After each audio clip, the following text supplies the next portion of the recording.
Assalamu alaikum wa rahmatullahi wa barakatuhu. Hier, j'étais en train de commenter sur le verset 70 de la sourate An-Nisa, lorsque nous sommes arrivés à la fin de la session. أعوذ بالله من الشيطان الرجيم بسم الله الرحمن الرحيم ومن يطع الله والرسول فأولئك مع الذين أنعم الله عليهم من النبيين والصديقين والشهداء والصالحين وحسن أولئك رفيقا. Et quiconque obéit à Allah et aux messagers sera du nombre de ceux sur lesquels Allah a répandu ses bienfaits, à savoir les prophètes, les véridiques, les martyrs et les justes. Et ce sont là d'excellents compagnons. Ce verset comprend certains aspects que je n'ai pas évoqués dans mon discours lors de la Jalsa Salana sur la Khatm al-Nabuwa. C'était certes un discours très détaillé, mais il y avait certains aspects, certains points que je n'ai pas mentionnés. Et j'espère lors de ces dars commenter en détail sur ces points. Mais je ne vais pas répéter tous les points que j'ai évoqués lors de mon discours Irfan et Khatm al-Nabuwa. Mais en sus de cela, il y a d'autres points que je dois présenter. Et c'est ainsi que la Jamaat Ahmadiyya va comprendre ce sujet dans son ensemble. Et je vais mentionner aussi tous les arguments présentés par les ulémas des autres musulmans. Ils ont fait de longs commentaires sur la préposition mara, c'est-à-dire être en compagnie d'eux. Et ils ont essayé de prouver que l'on va jouir de cette compagnie dans l'au-delà. Certes, c'est dans l'au-delà que l'on va jouir de cette compagnie. On ne peut pas rejeter ce point de vue. Mais quelle sera la récompense de ceux qui vont accomplir de bonnes œuvres ici-bas sur terre? La compagnie des justes dans l'au-delà sera une compagnie générale. On n'aura pas de statut là-bas. Il ne sera pas dit là-bas que puisque tu accomplis telle ou telle œuvre, c'est pour cette raison qu'on te confère ce statut. Les personnes vertueuses seront en compagnie de personnes vertueuses.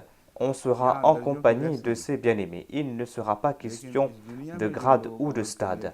Mais quel sera le statut de ceux qui accomplissent de bonnes œuvres ici-bas sur terre? C'est là un tout autre sujet et cela a trait avec le verset Surat al-Ladina anamta alayhim. En faisant l'amalgame de ces deux sujets différents, ces personnes ont essayé de présenter un seul sens de ce verset et en disant que ce verset s'applique uniquement à l'au-delà. Inch'Allah, je vais commenter en détail à ce propos. Mais il faut aussi commenter sur les récits que l'on a présentés à propos de ce verset. Nous étions en train de parler à propos des shuhada, des martyrs.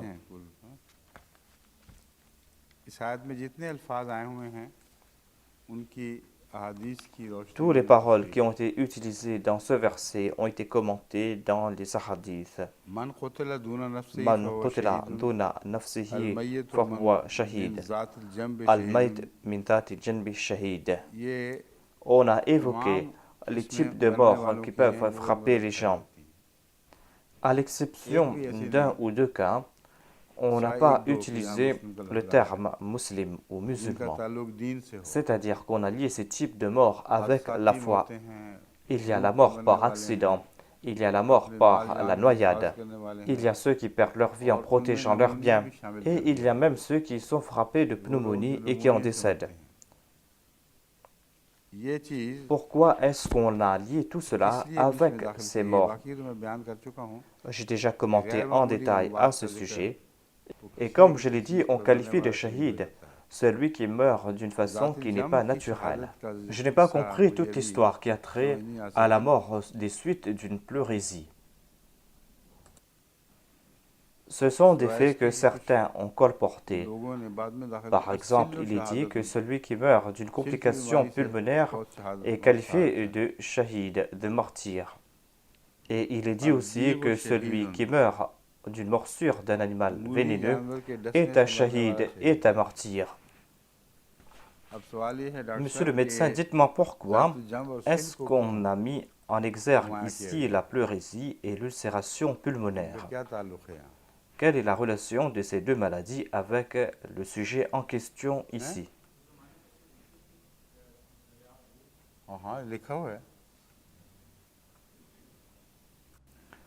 L'ulcération pulmonaire ou la fièvre hectique a une relation avec la pneumonie. Il y a ces complications d'ordre pulmonaire dans ces régions où la nuit il fait très froid. La pneumonie affaiblit les poumons et lorsque les poumons s'affaiblissent, il y a ces ulcérations pulmonaires. À la lumière des chiffres qui sont publiés à propos de différents pays, l'on comprend que dans ces régions froides où il y a la pneumonie, il y a là-bas une relation entre trois maladies. Il y a tout d'abord la malaria ou le paludisme, ensuite la pneumonie et troisièmement la fièvre hectique. Ici, la malaria n'avait aucune relation avec le sujet en question. Mais suite aux recherches qu'on en a fait ailleurs dans le monde, ces maladies ont débuté avec la malaria. Ceux qui sont frappés de malaria dans ces régions froides se débarrassent de leurs vêtements pendant la nuit, lorsqu'il fait froid. Et la personne s'endort lorsque la fièvre baisse. Et c'est là que le malade attrape froid. Et en raison de ce froid soudain, eh bien, ses poumons sont affectés. Et c'est ainsi que cette personne attrape une ulcération pulmonaire.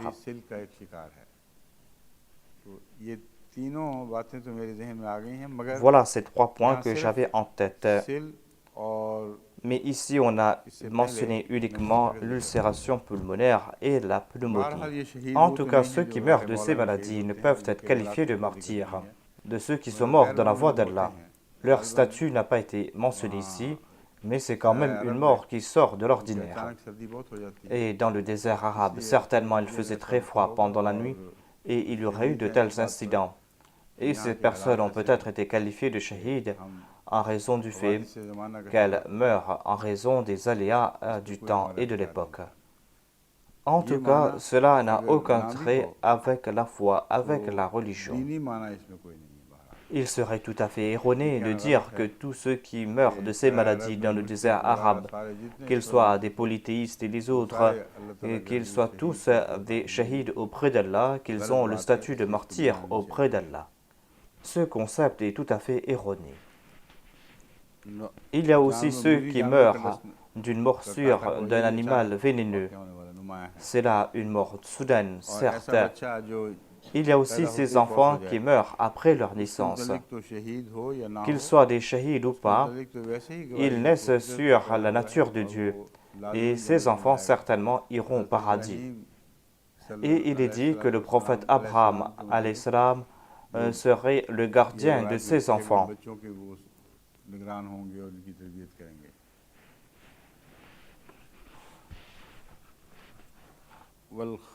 Et ils disent aussi que celui qui meurt d'une chute de sa monture est lui aussi un martyr, un shahid. Il est évident qu'il est question ici de ces morts qui sortent de l'ordinaire. Et on a utilisé le terme shahid ou shahada pour toutes ces morts qui sortent de l'ordinaire. Sinon, il y avait aussi de grands ennemis polythéistes qui mouraient des suites d'une chute de leur monture.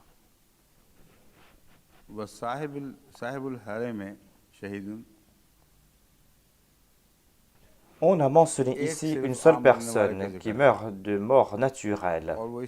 Cette personne est qualifiée de shahid tout simplement parce que cette personne a vécu longtemps. Il est dit ici celui qui meurt à un âge très avancé, parce qu'il retourne à son enfance et parce qu'il y a cette innocence en lui. Et on a fait exception dans son cas.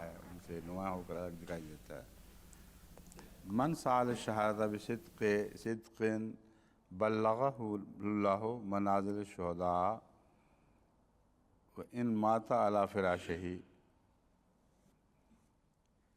y a une autre mort qu'on a présentée comme celle d'un martyr. शहादत के रुतबे पाने Et वालों c'est un में fait एक que ऐसी l'on बात peut को खास accepter. दाखिल करता है और Et इस certaines personnes tombent dans अकल cette और दिल catégorie. के कायल होते हैं Et c'est une explication जो qui est सिद्क़ fort दिल से plausible. शहादत का Et il est तलबगार dit, हो celui qui en toute अल्लाह sincérité ताला उसे désire le शुहदा statut de की martyr, मनाजिल पर पहुंचा देगा Allah lui accorde le statut अगरचे de उसकी मौत martyr, अपने बिस्तर même पर si ही cette वाक़या हो। personne meurt sur son lit. यहाँ हज़रत खालिद बिन Cela वलीद nous ramène का à l'esprit आखिरी वक्त les derniers moments जिसे de Khalid हुजूर bin से Walid.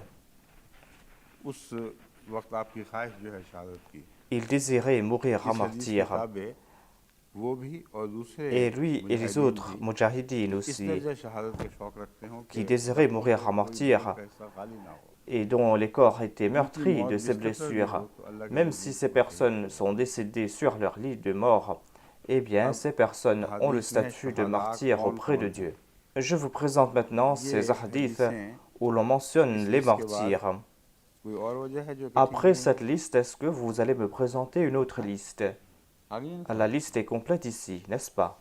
इनकी सपोर्ट Ces में personnes ont कुछ présenté हदीसें हैं certains hadiths afin de soutenir leur साथ point de दर्ज है vue. इसमें मेरा ख्याल Mais है je ne crois तफसील pas में que जाने c'est की la peine जरूरत d'aller en नहीं détail ici. अगर आप Je चाहें vais तो jeter मैं un rapide coup सरसरी d'œil से pour देख voir लूं s'il y a quelque chose शायद कोई d'intéressant à बात निकली हो présenter ici.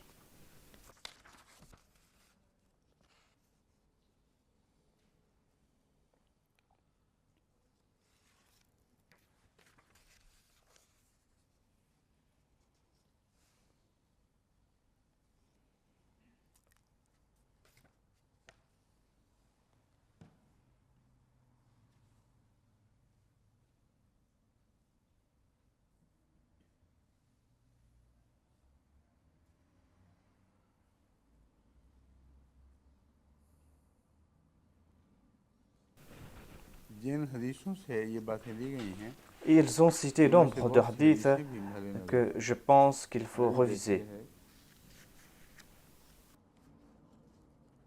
इसलिए कि वो बिल्कुल ही Ce sont des hadiths qui मजमून vont शहादत rendre के वजूद को sens बिगाड़ dessus ce sujet de la देंगे ज़रूरी shahada. है कि उन हदीसों Et की il faudra étudier ces hadiths séparément.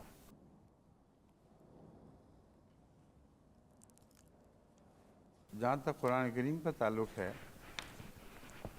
En ce qui concerne le Saint-Coran, nous इसमें avons devant nous le verset आयत मन युतिल्लाह Man yuti'illah व wa रसूला का ये rasula, माना निकालना et dire que ce कोई verset signifie qu'il n'y aura pas de रसूल मौजूद prophète न होगा après le saint कुरान prophète करीम की Mohammed बाया paix soit बाज़ sur lui. आयात Cette के खिलाफ conclusion वर्जी est की contredite जिस par मौके d'autres में versets du Saint-Coran, इसको नहीं mais je ne बताया veux pas en parler aujourd'hui.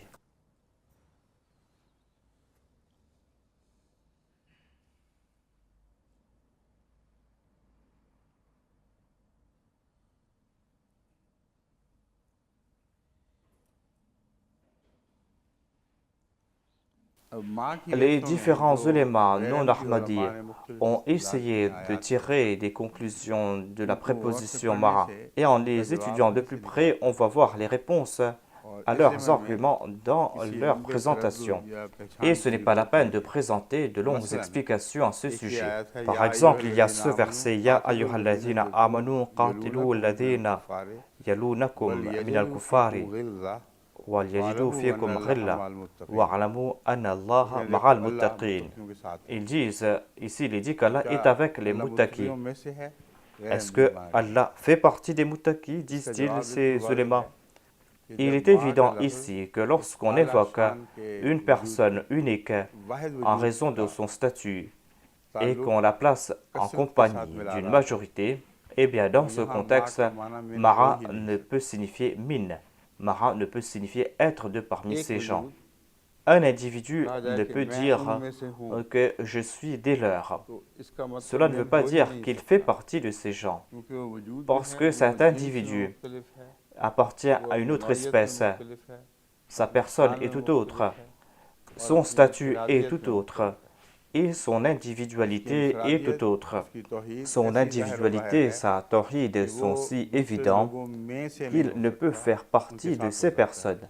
il peut être en compagnie de ces personnes. Ainsi, partout où nous allons trouver la locution Inna Allah ma'a, le sens est que Allah est avec ces personnes, Allah soutient ces personnes. On ne peut pas présenter d'autre sens que celui-là. Ainsi, ce verset ne sera d'aucun recours à nos adversaires. C'est un fait évident que tout le monde doit connaître, et il ne peut y avoir de changement dans cette injonction.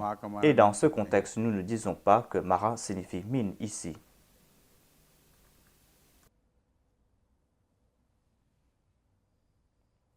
Ce dernier verset était tiré de la sourate At-Tawbah et le verset suivant est de la sourate Al-Baqarah. À la fin de ce verset où l'on mentionne les mois sacrés, il est dit « Wa'lamu anna Allaha ma'al muttaqin » c'est-à-dire Allah est avec les muttaqis. Le sens ne peut être min ici, c'est-à-dire qu'Allah fait partie des muttaqis. Le contexte nous fait comprendre que l'on ne peut pas accepter le sens de min dans ce contexte, parce qu'il est question ici d'espèces différentes. La gloire de Dieu est différente, et en sus de cela, Dieu est unique. Il ne peut être plus d'un.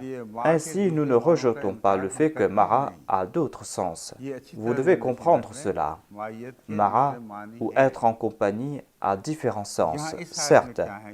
Mais quel est le sens de Mara dans le verset qui nous concerne ici?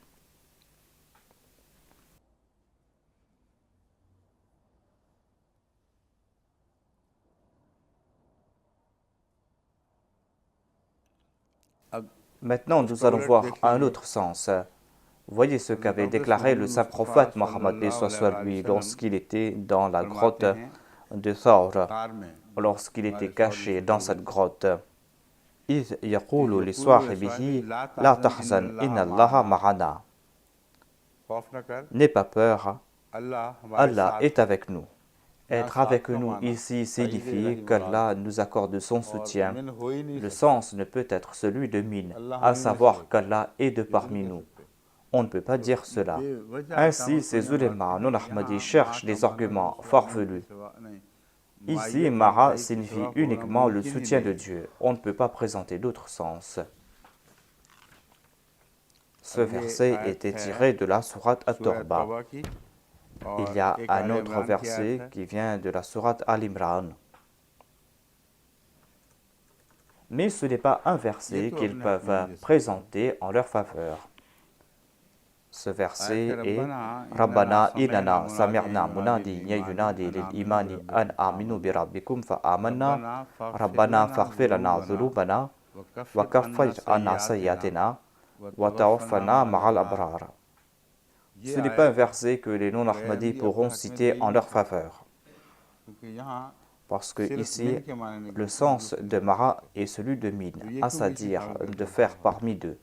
Pourquoi avez-vous placé ce verset ici?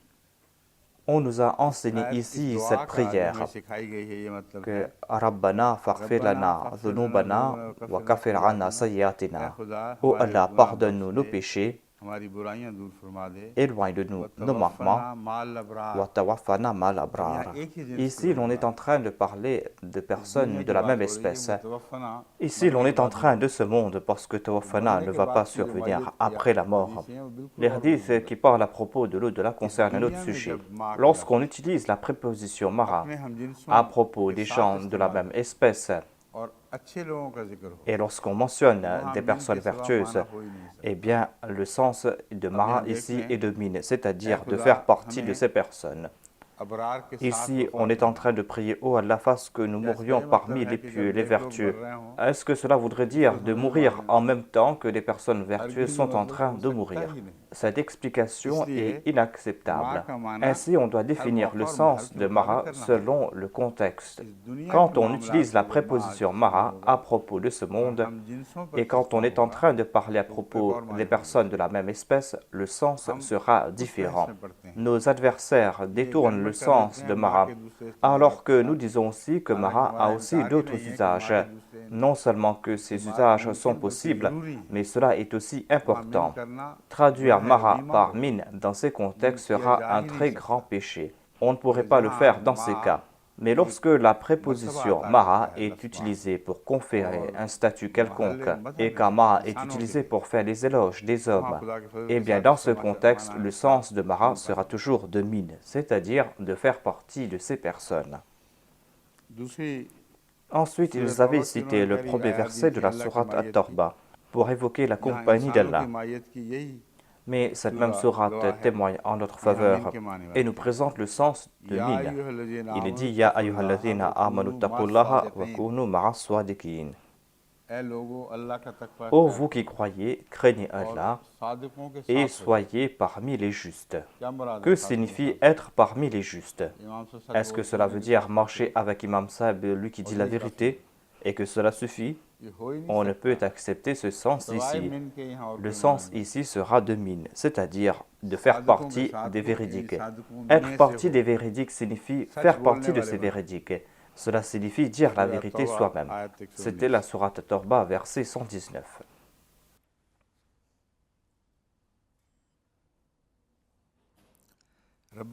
ربنا آمنا بما أنزلت واتبعنا الرسول فاكتبنا مع الشاهدين. Ô Allah, nous avons cru en ce que tu as envoyé, et nous suivons ce prophète, le saint prophète Mohammed, paix soit sur lui. Faktubna ma'a shahidin. Inscris-nous parmi les témoins. Est-ce que cela voudrait dire être en compagnie des témoins? Est-ce qu'on peut accepter cela? Est-ce que cela voudrait dire écrit notre nom avec le nom de ceux qui ont témoigné en faveur du saint prophète? Certainement non. Ici, le sens sera de faire en sorte que nous fassions partie de ceux qui témoignent en faveur du saint prophète, sallallahu alayhi wa sallam.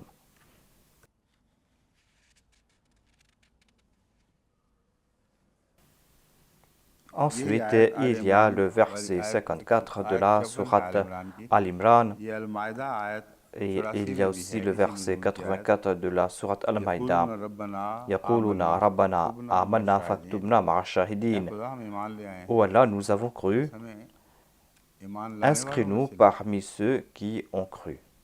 Est-ce que cela voudrait dire que ceux qui ont cru sont séparés de nous? Cela est impossible. Ici, le sens de mara est celui de min, c'est-à-dire de faire partie de ces témoins.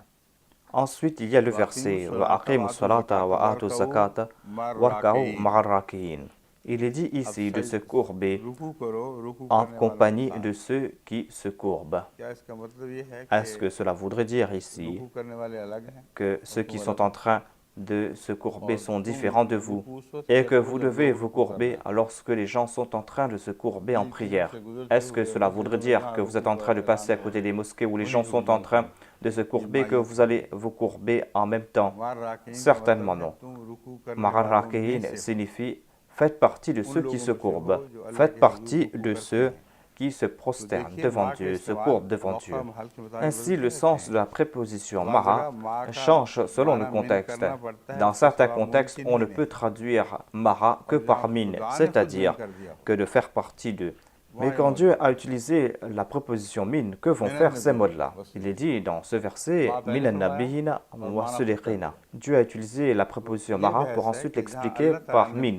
Quand Dieu lui-même a utilisé mara dans le sens de min, et quand le contexte est en train de nous dire que min signifie ici faire partie de ces personnes, avoir le même statut que ces personnes. Et ce sujet est lié avec le verset de la Surat al-Mustaqim de la Surat al-Fatiha.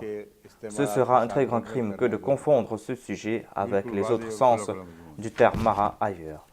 Les sens du terme mara sont évidents dans tous ces contextes. De Rabwa, j'ai reçu des notes sur l'usage de la préposition mara dans le sens de la préposition min. Est-ce la même chose qu'on a préparé ici? Je vais laisser de côté les versets que j'ai évoqués et je vais mentionner les autres. On doit tout d'abord essayer de comprendre le sens de la préposition mara. Que nous dit les lexiques arabes à propos du sens et l'usage de la préposition mara. Dans le Mufradat du Coran, il est dit wa qawluhu faktubna ma'a shahidin ay ij'alna fi zumratihim isharatan ila qawlihi fa ulaika ma'a alladhina an'ama Allahu alayhim.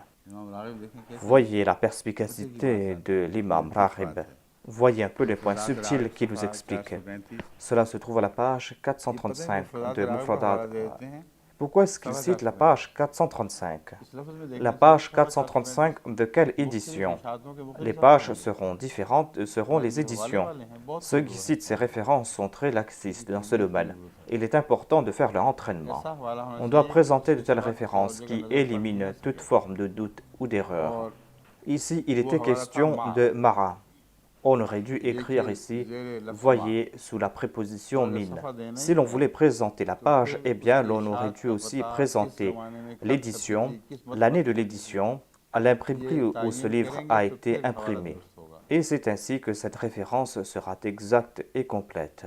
L'imam Raghib déclare, il est dit, Faktubna ma'a shahidin. Le sens ici est « mets-nous parmi les shahidin », tout comme on trouve mention du verset « Fa'ulaika ma'alladhina an'ama Allahu alayhim ».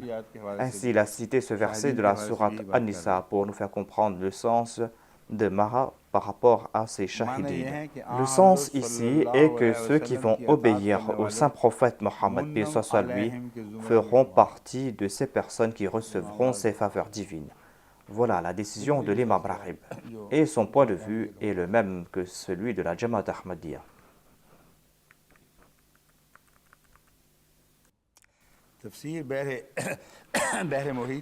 Dans le tafsir Bahr Muhit, l'imam Raghib a expliqué cela davantage. C'est-à-dire, selon l'imam Raghib, le sens de ce verset est que ceux qui vont obéir au saint prophète Mohammed, soit lui, auront le statut de prophète, de siddiqin, de shahid et de salihin. Il est dit par rapport à leur rang et par rapport à leur statut. Ils auront le même rang et le même statut. Il n'est pas question ici de jouir physiquement de la compagnie de ces personnes. Il n'est pas dit ici que leurs âmes seront en compagnie de ces personnes. C'est une question de rang et de statut. Ils auront le même rang que ces personnes. C'est-à-dire, les nabis de cette Ummah seront en compagnie du saint prophète. Après cela, que pourront dire les mollahs? C'est un livre qui date avant l'existence de la communauté Ahmadiyya, la Tafsir Muhit. Et ce livre n'a aucune relation avec la communauté Ahmadiyya. Il déclare, les nabis de cette Ummah seront en compagnie du prophète. Les siddiqs seront en compagnie des siddiqs, les shahids en compagnie des shahids, les salih en compagnie des salih. Certes, tout le monde sera réuni au jour de la résurrection, et par le biais des bénédictions du saint prophète Mohammed, lui, le statut de sa Ummah sera exalté, et ils ressentiront cette proximité divine. Le sens ici est tout à fait différent. Mais ici-bas, lorsqu'il est question de rang et de statut, eh bien, le Nabi de cette Ummah sera en compagnie du Nabi de cette Ummah. S'il ne pouvait avoir de prophète dans cette Ummah, comment est-ce qu'ils seront en compagnie du saint prophète? Il y a un autre verset où Mara a été utilisé dans le sens de mine. C'est un verset que je n'ai pas cité auparavant. فَأُولَٰئِكَ مَعَ الْمُؤْمِنِينَ إِلَّا الَّذِينَ تَابُوا وَأَصْلَحُوا وَاعْتَصَمُوا بِاللَّهِ وَأَخْلَصُوا دِينَهُمْ. Hormis ceux qui se sont repentis, se sont réformés, qui se sont cramponnés à Dieu et qui ont consacré leur adoration à Dieu. En respectant ces conditions, on sera en compagnie des croyants. Est-ce qu'on peut accepter cette traduction? Cela voudrait dire qu'on ne sera pas soi-même un croyant, mais qu'on sera uniquement en compagnie des croyants. Cette traduction est complètement erronée. Le sens ici ne sera que celui de mine, c'est-à-dire de faire partie des croyants. Certainement, ces personnes font partie des croyants, sont des véritables croyants. Ensuite, il est dit qu'Allah accordera bientôt une grande récompense à ses croyants. Dans le tafsir Baydawi, on a commenté sur ce verset. Ma'al mu'minina fa'ulaika ma'al mu'minin. La traduction est fa'ulaika ma'al mu'mina. इदादिहिम फिद दारैन وَمِنْ कि إِدَادِهِمْ वो लोग فِي दोनों जहानों में الدَّارَيْنِ. मोमिनों की गिनती में शामिल हैं। C'est-à-dire, ils seront इस parmi जुमले les में भी croyants नहीं। ici-bas ये et dans नाफिस और l'au-delà. वाज़ेह बात थी।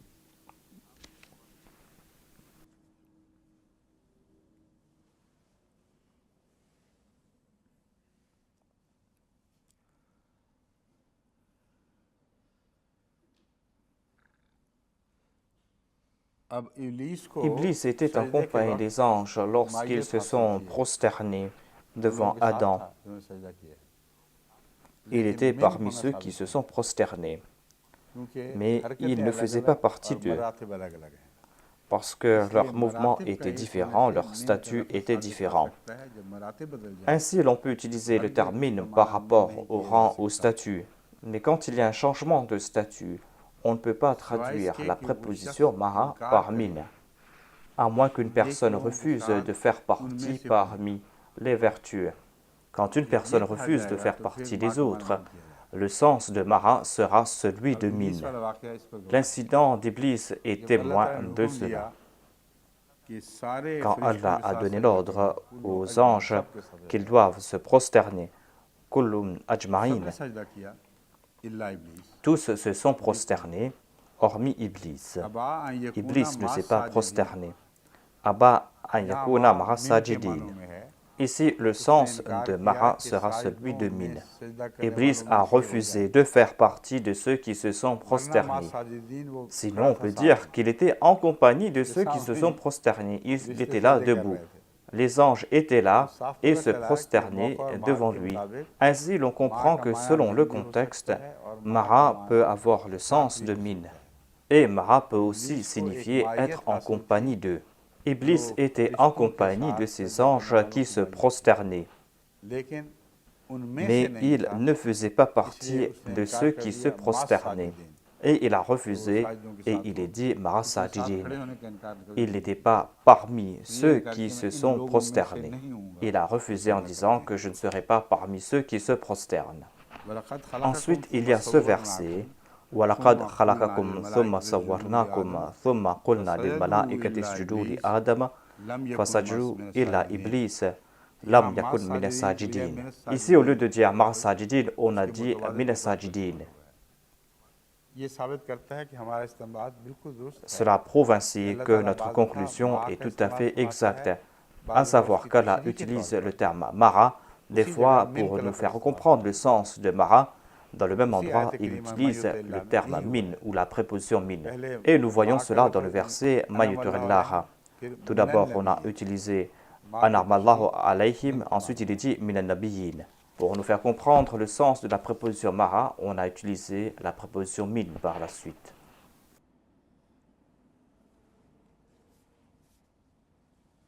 सूरह अल-हदीद आयत Dans le 20 verset 20 de la sourate वल्लज़ीन आमनू Al-Hadid, il बिल्लाहि est व dit रसूलिही وَالَّذِينَ उलाइका آمَنُوا हुमुस بِاللَّهِ सिद्दीक़ून وَرُسُلِهِ वश्शुहदाअ أُولَٰئِك هم इंद रब्बिहिम الصديقون लहुम अजरुहुम والشهداء व عند नूरुहुम ربهم वल्लज़ीन لهم कफ़रू أجرهم वकज़्ज़बू ونورهم बिआयातिना उलाइका अस्हाबुल والذين जहीम كفروا وكذبوا بآياتنا वल्लज़ीन आमनू أولئك बिल्लाहि أصحاب व الجحيم. रसूलिही Il est dit ici बाकी وَالَّذِينَ रसूलों का जिक्र آمَنُوا कहीं यहाँ بِاللَّهِ وَرُسُلِهِ. Ici, हज़रत l'on a सल्लल्लाहु mentionné tous अलैहि les वसल्लम का autres जिक्र prophètes बतौर ख़ास et on बाकी a मोमिनों mentionné के le saint बायत है। prophète, paix soit sur lui en particulier, en tant que Khatamun वो Nabiyyin. लोग जो अल्लाह पर ईमान लाए Il est और dit उसके ici, रसूलों पर ceux qui croient en उलाइका Allah हुमुस et en ses सिद्दीक़ून prophètes.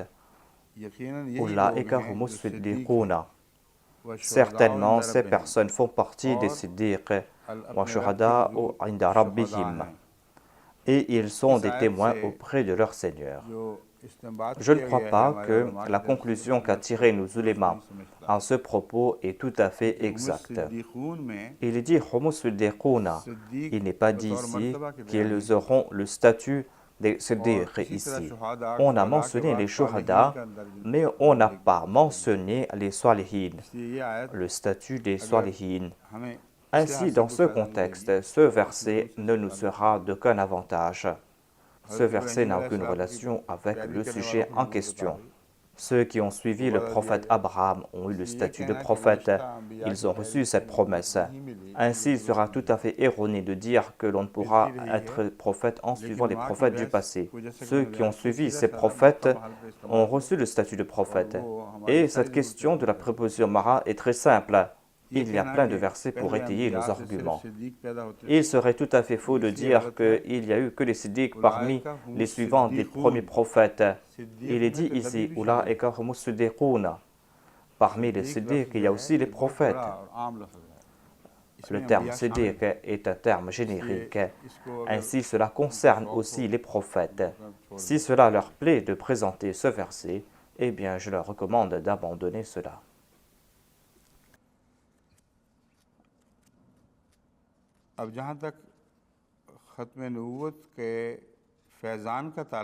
En ce qui concerne les faveurs de la Khatm an-Nabuwa, les faveurs de la Khatm an-Nabuwa ne cessent pas. Voilà tous les sens de ce verset, Mayuter Laha. J'ai déjà mentionné ce sujet en détail. Il faut comprendre la préposition Ma'a selon le contexte. Le sens sera différent selon le contexte, mais ce verset mentionne ici le début de ces faveurs qui sont liées avec la Khatm an-Nabuwa. Cela a été évoqué clairement. J'ai cité auparavant Mufradat et les autres érudits du passé. Et l'on ne peut ici chercher un échappatoire. Il y a des bonnes nouvelles qui ont été données à ces personnes qui suivent le saint prophète, que cela va se réaliser parmi vous. Parmi vous, il y aura cette caravane qui va suivre le saint prophète. Il y aura des salihin, les siddiqin, les shuhada, et il y aura aussi les siddiq, et il y aura aussi le prophète de cette umma.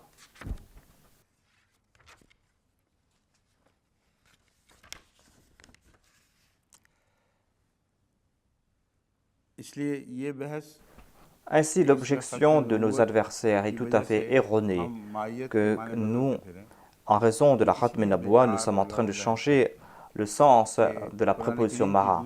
Cette objection est tout à fait erronée, parce que nombre de versets du Saint-Coran évoquent clairement l'avènement des prophètes ummati au sein de la umma du Saint-Prophète Mohammed paix soit lui.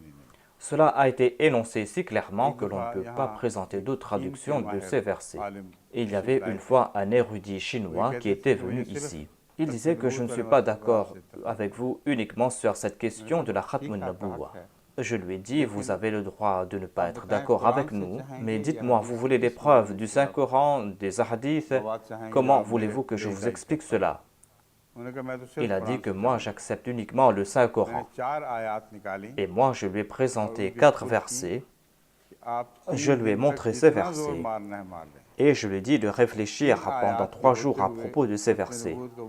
En présence de ces versets, est-ce que votre doctrine concernant la Khatm an-Nabuwa tient la route ou pas? Informez-moi en toute justice que face à ces versets, si votre doctrine tient la route ou pas. Après 3 jours, il est retourné, la tête baissée. Il a déclaré qu'en présence de ces versets, je ne pourrais pas dire que ma doctrine, la doctrine des mullahs, tient la route. Il y a un seul verset qui ne contredit pas ma doctrine, dit-il. Et nous avons parlé à propos de ce verset pendant plusieurs jours. Quand j'ai présenté mon point de vue, il a déclaré que j'ai compris cela. Et j'accepte le fait qu'un prophète ummati, un prophète de la Ummah du saint prophète, paix soit lui, peut apparaître au sein de la Ummah en ayant suivi le saint prophète Mohammed paix soit lui. Un prophète qui a obéi au saint prophète Mohammed paix soit lui.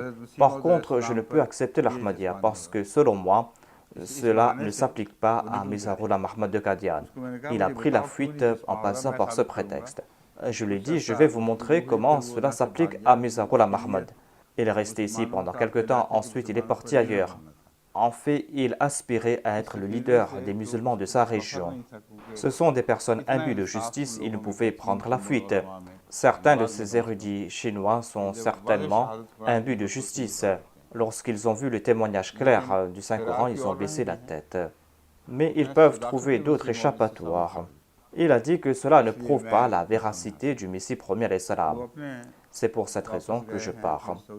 Il est parti en Arabie Saoudite, il est parti en Iran, il est parti ailleurs, là où il pouvait trouver de l'argent et un leadership quelconque. Mais il a été privé de cette faveur qu'est l'Ahmadiyya. Parmi les versets que j'ai cités, il y a ce verset qui est devant moi. Ya bani Adama imma ya'tikunakum rusulan minkum yaqussuna alaykum ayati faman ittaqa wa aslaha fala khawfun alayhim wa lahum yahzanun. Il est dit ici, ô fils d'Adam, imma ya'tiyannakum rusulan quand des prophètes viendront parmi vous, des prophètes de parmi vous, yaqussuna alaykum. Ces prophètes ici ne sont pas des anges, et c'est pour cette raison qu'il est dit minkum ici, c'est-à-dire que ce seront des êtres humains. Yaqussuna alaykum ayati. Ces prophètes vont vous réciter mes signes. Ils vont vous réciter mes signes. Il n'est pas dit que ces versets seront révélés à ces personnes. Ainsi, il est évident ici que l'on mentionne ici les prophètes ummati. Et avant l'avènement de ces prophètes, ces versets ont été déjà révélés. Ces prophètes vont présenter de nouveau ces versets, et ces versets ne seront pas révélés à ces prophètes. Ainsi, ces prophètes ne vont pas déclarer que la charia du Saint-Coran a été révélée à eux. Il est dit yaqussuna alaykum ayati. Ces prophètes vont vous présenter mes signes qui ont été révélés dans le Saint-Coran, mes versets. فَمَنِ اتَّقَى وَأَصْلَحَ فَلَا خَوْفٌ عَلَيْهِمْ وَلَا هُمْ يَحْزَنُونَ. Par la suite, quant à celui qui va craindre Dieu et qui va se réformer, eh bien, فَلَا خَوْفٌ عَلَيْهِمْ وَلَا هُمْ يَحْزَنُونَ. Il n'aura aucune crainte et il ne sera pas non plus attristé. Ici, on s'est adressé à l'humanité tout entière. On ne s'est pas adressé uniquement aux musulmans, mais c'est une prophétie concernant l'humanité tout entière, que les prophètes peuvent venir parmi vous, à condition qu'ils vont présenter les signes qui ont été révélés au saint prophète Mohammed lui. Ils vont mentionner ces signes ou ces versets en détail. Il est dit yaqussuna, c'est-à-dire que ce prophète va expliquer ces signes.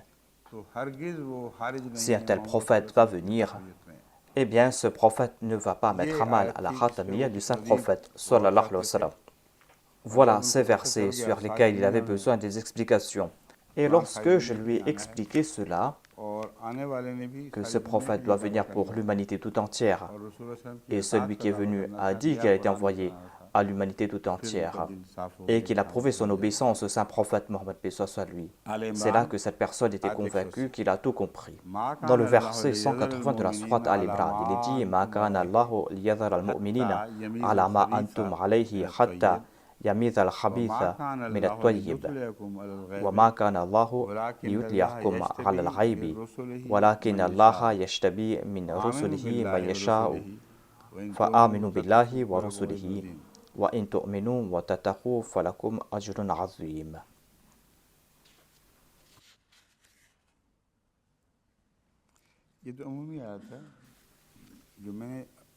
C'est un verset général. Cela ne fait pas partie de ces versets que j'ai choisis spécifiquement. Il y a un verset de la sourate Hajj que nous présentons souvent. Certainement ce verset est en notre faveur, mais c'est un verset général. Allahu yastafi minal malaikati rusulam wa minan nas. C'est là une pratique continuelle de Dieu.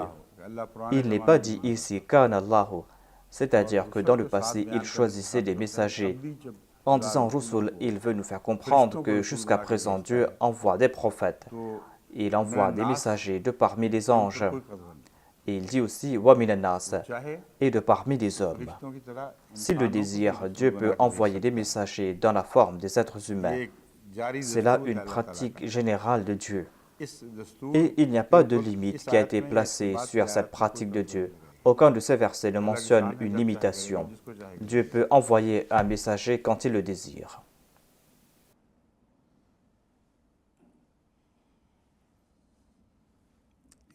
On peut tirer la même conclusion d'un autre verset où il est dit Da'yan ilallahi bi'iznihi wa sirajan munira. Ce sont des versets desquels on peut tirer cette conclusion, mais cela ne fait pas partie de ces versets qui sont évidents. Il y a aussi un autre verset que j'ai présenté à cet érudit chinois qui était venu me rencontrer. Je vous présente ce verset maintenant. وَإِذْ أَخَذَ اللَّهُ مِيثَاقَ النَّبِيِّينَ لَمَا آتَيْتُكُم مِّن كِتَابٍ وَحِكْمَةٍ ثُمَّ جَاءَكُمْ رَسُولٌ مُصَدِّقٌ لِمَا مَعَكُمْ لَتُؤْمِنَنَّ بِهِ وَلَتَنصُرُنَّهُ قَالَ أأقررتم وأخذتكم على ذلكم إسري قالوا أقررنا قال فاشهدوا وأنا معكم من الشاهدين. C'est le verset qui concerne le pacte des prophètes ou l'engagement des prophètes. Et leurs grands ulémas ont peur de ce verset parce que ce verset réduit à néant leur point de vue.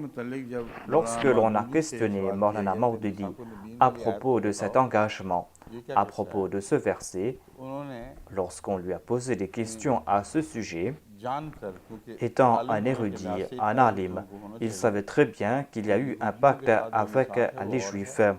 Et il savait très bien que cet engagement était différent de ce Mithaqun Nabiyyin. Ce verset qui concerne le pacte avec les Juifs est différent, mais les termes sont similaires. C'est un engagement qui a été pris avec le prophète Moïse. Et cet engagement en question, qui est ici, est qualifié de Mithaqun Nabiyyin, l'engagement des prophètes. Et on trouve une indication à propos de ce verset dans la sourate Al-Ahzab. Ainsi, ce verset du Mithaqun Nabiyyin, de cet engagement avec les prophètes, n'est pas lié avec d'autres versets. Le sujet qui est mentionné ici est tout à fait différent. La traduction de ce verset est « Et souvenez-vous, lorsqu'Allah a pris un engagement avec les prophètes en disant que toutes les fois que je vous octroie un livre et la sagesse, moi je suis le maître, je peux vous octroyer un livre et la sagesse. Si ensuite un messager vient à vous accomplissant ce qui est avec vous, vous devez croire en lui. Il est venu témoigner de la véridicité de ses enseignements. C'est un principe qui s'applique à la fois au passé, c'est un principe qui s'applique aussi au futur. Si quelqu'un se dit un envoyé de Dieu et s'il témoigne en faveur de ce qui a été octroyé aux prophètes du passé, de son livre, eh bien pourquoi est-ce que vous allez rejeter ce nouveau prophète? Il est venu pour soutenir le prophète du passé. Si vous le rejetez, eh bien vous êtes en train de rejeter celui qui vient vous soutenir.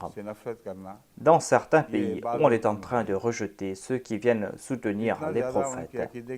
Autant on viendra les soutenir leurs croyances, autant ils vont nous persécuter. Si on ne vient pas les soutenir, eh bien nous allons toute la liberté. On ne voit pas une ignorance pareille dans les temps passés. Aujourd'hui, nous sommes en train de voir ces inepties. Et ce verset du Saint-Coran est en train de mettre à nu ces inepties. Qu'allez-vous rejeter? Vous allez rejeter le fait qu'on vient vous soutenir. Qui peut rejeter le soutien qu'on lui accorde? Vous pouvez rejeter celui qui vous est hostile. Est-ce qu'on est en conflit avec les enseignements qui ont été accordés aux prophètes du passé? Voilà le seul débat qui devait y avoir lieu. Est-ce que nous, les membres de la communauté musulmane Ahmadiyya, nous avons rejeté le saint prophète Mohammed soit lui? Est-ce que nous avons rejeté le Saint-Coran? Étant donné que nous ne rejetons pas le Saint-Coran, ils ont dit que voilà le crime que vous avez commis. Pourquoi est-ce que vous ne rejetez pas le Saint-Coran? Si vous rejetez le Saint-Coran, eh bien, vous serez à l'abri. Vous pourrez être parmi les juifs, les chrétiens, les polythéistes, ceux pour qui la porte de la Muslim League est ouverte. Mais si vous avez soutenu le Saint-Coran et si vous avez soutenu le Saint-Prophète Mohammed, eh bien, vous serez châtié. Il est dit dans ce verset que lorsque ce messager va venir à vous, accomplissant ce qui est avec vous, vous devez l'aider. Êtes-vous d'accord et acceptez-vous cette responsabilité? Ils répondirent, nous acceptons. Et Allah dit, soyez témoins et moi aussi je suis témoin parmi vous. Apparemment, on est en train de parler du passé, mais comment accorder le soutien? Le soutien ici signifie de témoigner en faveur de sa Ummah. Si votre Ummah n'a pas soutenu ce prophète, eh bien, vous n'avez pas respecté cet engagement. Ainsi, la vraie Ummah du saint prophète, et soit lui, est celle qui soutient celui qui est venu soutenir la religion du saint prophète, Mohammed sallallahu alayhi wa sallam. Et s'il s'en écarte, eh bien, soyez témoins que vous avez accompli votre devoir et ils seront responsables de leurs actes. Il y a un autre verset qui a évoqué cet engagement. Cet engagement concernant le saint prophète Mohammed sallallahu alayhi wa sallam. Ces mots-là pouvaient dire que cet engagement concernait les gens du passé, et lorsque le saint prophète est venu, eh bien cet engagement n'a plus lieu d'être. La réponse à cette objection se trouve dans la sourate Al-Ahzab, où l'on trouve mention de la sourate Khatam an-Nabiyyin. Voyez la gloire de Dieu. Voyez où Dieu a placé ce verset. Là où il y a des insinuations, là-bas même, vous allez trouver les réponses. Ce verset est « وَإِذْ أَخَذْنَا مِنَ النَّبِيِّينَ مِيثَاقَهُمْ وَمِنْكَ وَمِنْ نُوحٍ وَإِبْرَاهِيمَ وَمُوسَى وَعِيسَى ابْنَ مَرْيَمَ وَأَخَذْنَا مِنْهُمْ مِيثَاقًا غَلِيظًا يَسْأَلَ الصَّادِقِينَ عَنْ صِدْقِهِمْ وَأَعَدَّ لِلْكَافِرِينَ عَذَابًا أَلِيمًا » Et souviens-toi, quand nous avons pris un engagement avec les prophètes, c'était quel engagement? C'est l'engagement qui a été évoqué auparavant. Voilà le mithaq al-Nabiyyin qui a été évoqué. Et il n'y a pas d'autre mithaq qui a été mentionné dans le Saint-Coran, hormis celui-là. Si cet engagement devait s'arrêter avec le saint prophète Mohammed, paix soit sur lui, eh bien quel en serait le sens? Pourquoi dire « وَإِذْ أَخَذْنَا مِنَ النَّبِيِّينَ مِيثَاقَهُمْ وَمِنْكَ » quand nous avons pris un engagement avec les prophètes et avec toi aussi? Dans l'engagement pris avec les prophètes, il est dit que lorsqu'un prophète viendra de la part de nous, si ce prophète soutient votre message, eh bien vous devez soutenir ce prophète. S'il ne pouvait y avoir de prophète après le saint prophète Mohammed, paix soit sur lui, eh bien pourquoi avoir pris cet engagement avec le saint prophète Mohammed, paix soit sur lui? S'il ne devait y avoir de prophète avec lui, eh bien pourquoi avoir mentionné cet engagement avec le saint prophète? Cet engagement est que si quelqu'un vient de notre part qui va soutenir le message qui a été révélé auparavant, vous devez aider cette personne. Si après le saint prophète Mohammed, après son décès, il ne devait pas y avoir de prophète qui va soutenir, eh bien pourquoi mentionner ici Minka? C'est-à-dire que nous avons pris cet engagement avec toi aussi, le saint prophète Mohammed. Ensuite, on a mentionné les autres prophètes. On a mentionné tous ces prophètes et à la fin, il est dit Mithaqan Ghaliza. Il ne faut pas croire que cet engagement est ordinaire. C'est un engagement très important et vous serez questionné à ce sujet. Et ensuite, il est dit Liyas'al as-sadiqina an sidqihim. Cet engagement a été pris parce que vous serez questionné à ce sujet. Ceux qui se disent véridiques seront questionnés à ce sujet. Ceux qui disent qu'ils sont obéissants au saint prophète Mohammed, ils seraient questionnés à ce propos. Et Dieu a préparé un châtiment douloureux pour les mécréants.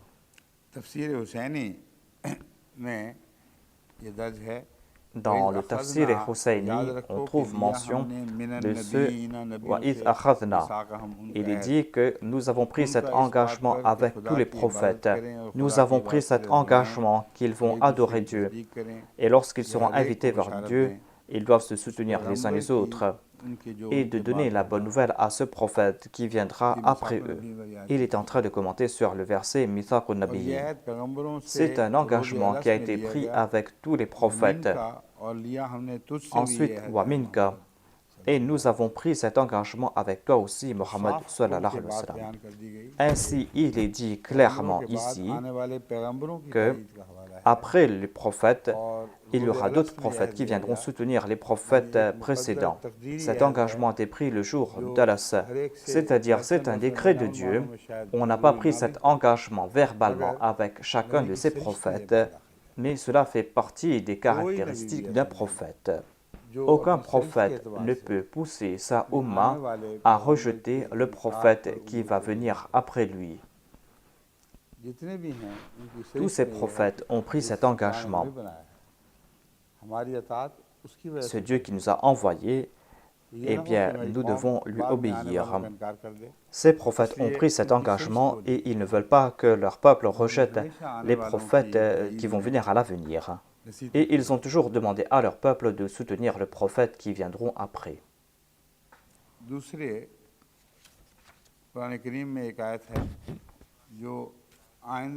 Il y a aussi un autre verset du Saint-Coran qui concerne ceux qui viendront après. On ne peut dire que ce verset va s'appliquer au jour de la résurrection, au jour dernier. Cela est impossible.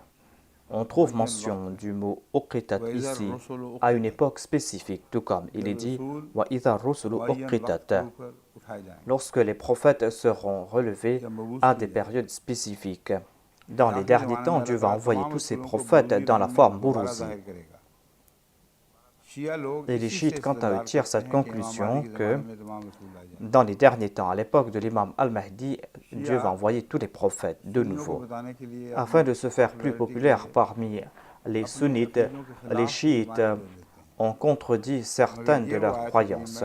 Mais à la lumière de ce verset, les chiites sont contraints de transformer leur imam en prophète. C'est cette interprétation qu'ils vont devoir présenter. En particulier l'imam al-Mahdi, étant donné qu'il a le statut d'un prophète, et dans la plupart des cas, ils pensent que les aïmas, leurs imams, sont supérieurs aux prophètes. Mais leur croyance à propos de l'imam al-Mahdi, que lorsqu'il va venir, c'est comme si tous les prophètes seront suscités. Ici aussi, on n'a pas mentionné la référence dans le Tafsir Rumi.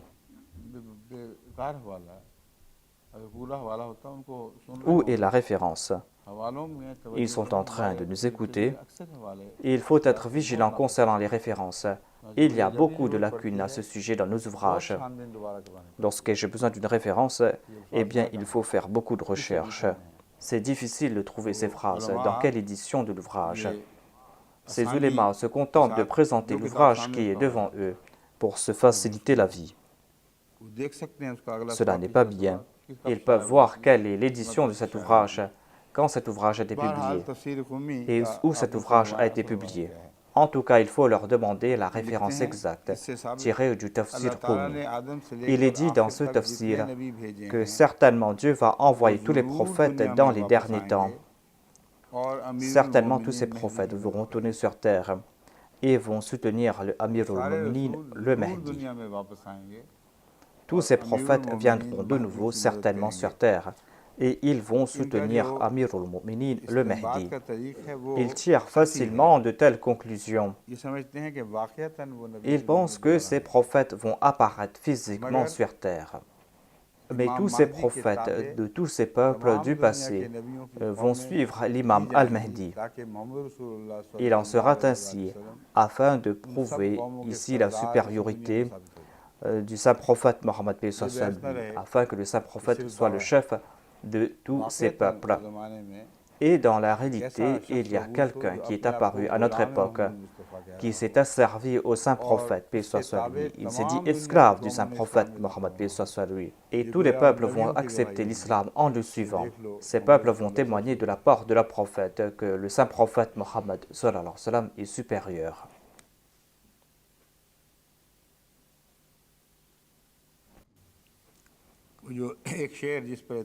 Les non-Ahmadis critiquent un poème du Messie premier salam et disent qu'on a porté atteinte à Jésus-Christ.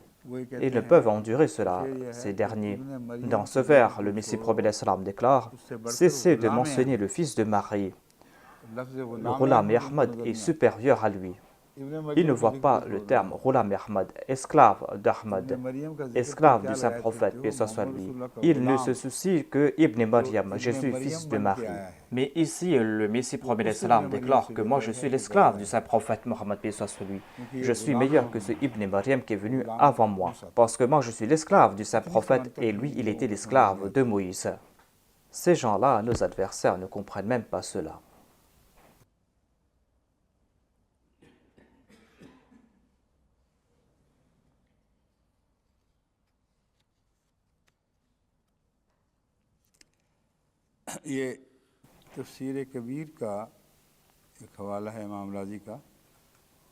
Ensuite, il y a une référence dans le Tafsir Kabir de l'imam Razi. C'est une référence générale. Les non-Ahmadis peuvent l'accepter ou le rejeter, mais selon eux, Al-Mulk signifie la Nabuwa. Il est dit Malik al-Mulk tu'til mulka man tasha. Dans ce tafsir de l'imam Razi, ils disent que Al-Mulk signifie la Nabuwa, tout comme il est dit à propos des prophètes Abraham que nous leur avons accordé le livre et la hikmah Il se peut que ce verset ne s'applique pas directement à ce sujet.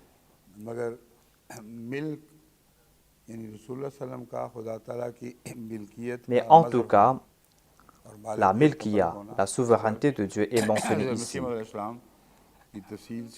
Le Messie promis alayhi salam a commenté en détail à ce sujet. Moi aussi, j'ai déjà présenté nombre de références à ce sujet.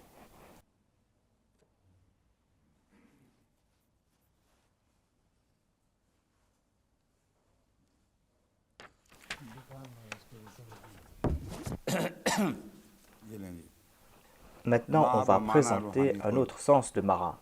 Mara dans le sens de la proximité spirituelle. J'ai déjà mentionné ces références auparavant.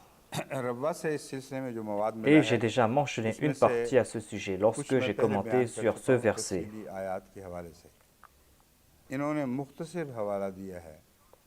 Et maintenant, ils nous ont envoyé différentes références. Mara dans le sens de la proximité spirituelle. Il est dit par exemple Tawafana mal abrar. Et il n'est pas question ici de la proximité spirituelle.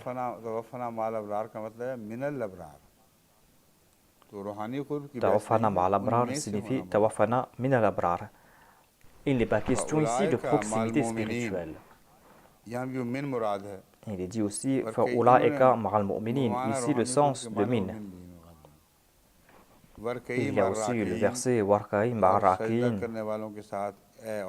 de se prosterner avec ceux qui se prosternent.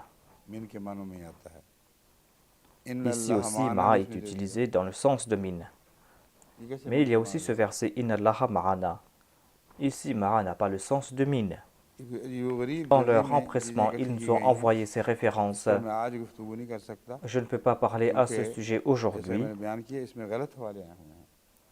parce que, comme je l'ai dit, il y a des erreurs ici. Il n'y a aucune cohérence dans le sujet qui est mentionné. Inna Allaha ma'ana signifie la proximité spirituelle. Mais Tawafala mal abrar ne signifie pas la proximité spirituelle. Ici, cela signifie minal abrar. Ma'al mu'minin signifie minal mu'minin. Mais ils ont aussi mis ce verset Inna Allaha ma'ana. Est-ce qu'Allah est de parmi nous? Na'udhu billah min dhalik.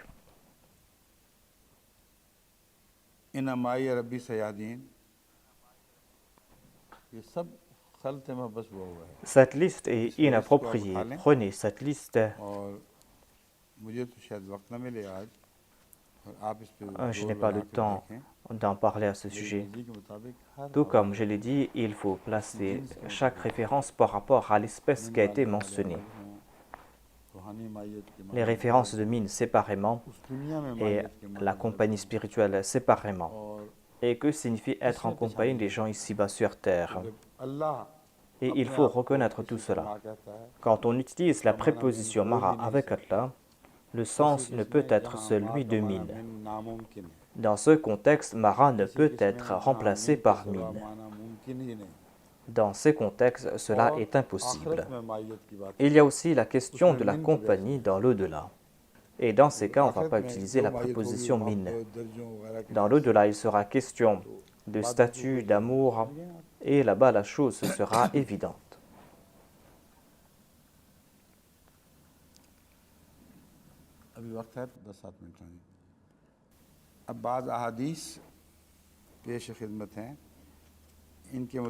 Je vais vous présenter quelques hadiths.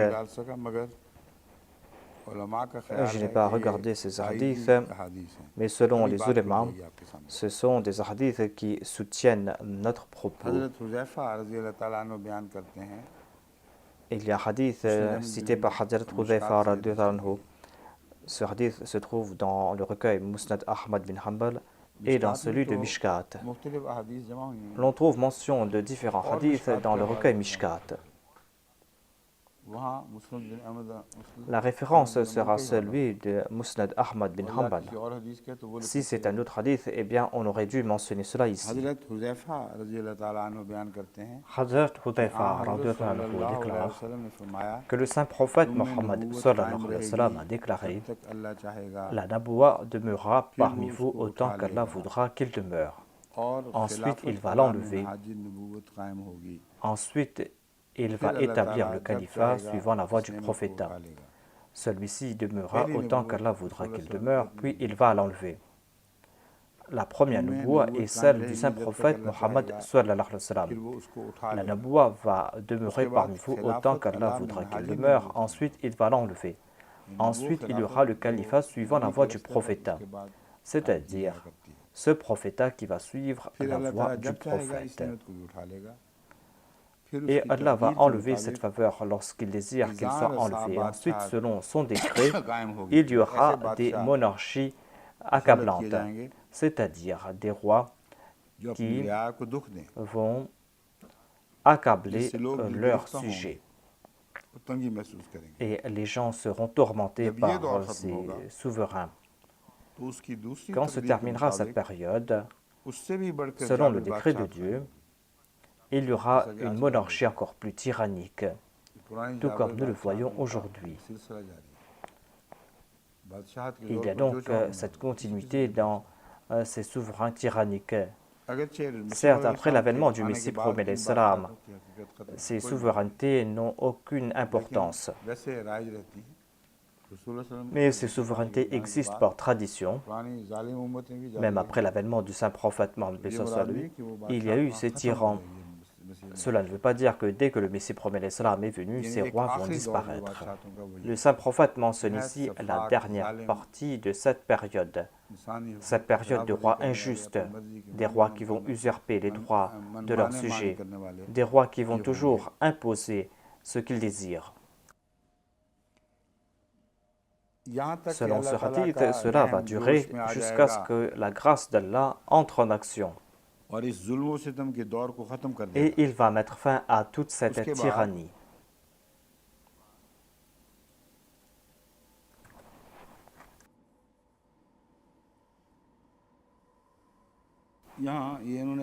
Ce sont d'autres sens que les traducteurs ont présentés de leur propre chef. Dans le hadith, il n'est pas dit que cette période de tyrannie va s'arrêter. Il faut qu'il soit vigilant lorsqu'il mentionne ces références. Il ne faut pas présenter une mauvaise traduction tout simplement pour tourner ce hadith en notre faveur. J'étais en train de dire qu'il n'y a pas ici cette prophétie, que ces monarchies tyranniques vont disparaître d'un seul coup.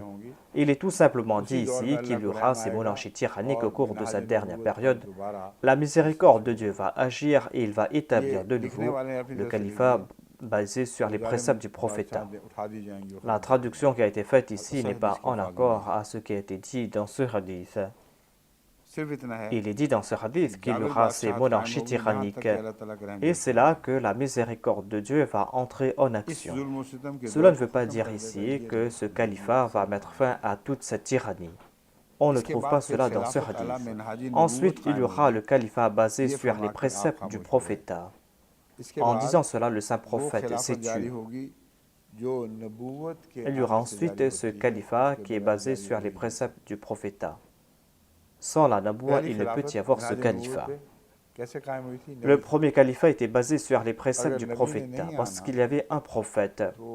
S'il n'y aura pas de prophète, eh bien, comment est-ce qu'on va établir ce califat à la minhaj al-nubuwa? On ne pourra établir ce califat, il n'y aura pas d'autre moyen pour établir ce califat. Parce que les peuples sont unis sous la bannière d'un prophète. Lorsqu'ils vont obéir à ce prophète, et c'est là que le califat sera établi. Et c'est le prophète qui prépare le peuple pour cette étape. Les autres ont fait beaucoup d'efforts pour établir le califat à notre époque. Ils n'ont pas pu établir ce califat international et ils ne pourront pas le faire. Ils pourront remuer ciel et terre, ils ne pourront pas établir ce califat. Ils ne pourront pas unir la communauté musulmane pour choisir un calife qui va représenter toute la Ummah. Cela dépend de l'avènement d'un prophète. Après l'avènement du Messie premier l'Islam, le califat a été établi et tout musulman, là où il habite, quelle que soit sa nationalité, il accepte l'existence de ce califat central et doit lui prouver obéissance. C'est une prophétie qui est claire et les ulémas ont oublié cela et ils sont en train de voir les conséquences de leur oubli. Et il y a un autre hadith cité par Hadrat Abu Huraira. Ce hadith se trouve dans le recueil Bukhari, Tafsir Surat al-Jumu'ah. C'est un hadith que j'ai déjà présenté à plusieurs reprises auparavant. C'est le hadith où il est dit que la foi va monter au ciel et que l'on va ramener cette foi de nouveau sur terre. J'ai déjà mentionné cela à plusieurs reprises et je ne pourrais pas le mentionner ici. Mais c'est un hadith très important qui soutient le point de vue de la communauté musulmane ahmadiyya, à savoir qu'Allah va faire venir quelqu'un qui va ramener la foi du ciel. C'est-à-dire, à l'époque, la foi va disparaître. Il y a aussi ces autres hadiths où il est dit que le saint prophète a déclaré qu'après moi, il n'y aura pas d'autres prophètes. Les ulémas mettent beaucoup d'emphase sur ces hadiths. Et j'ai répondu à cela dans mon discours lors de la Jalsa Salana. Et j'ai répliqué à tous leurs arguments basés sur ces hadiths.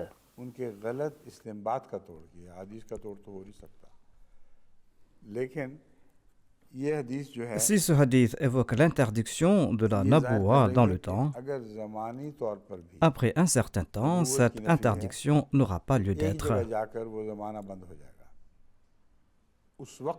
Il n'y aura pas de prophète lors de cette période.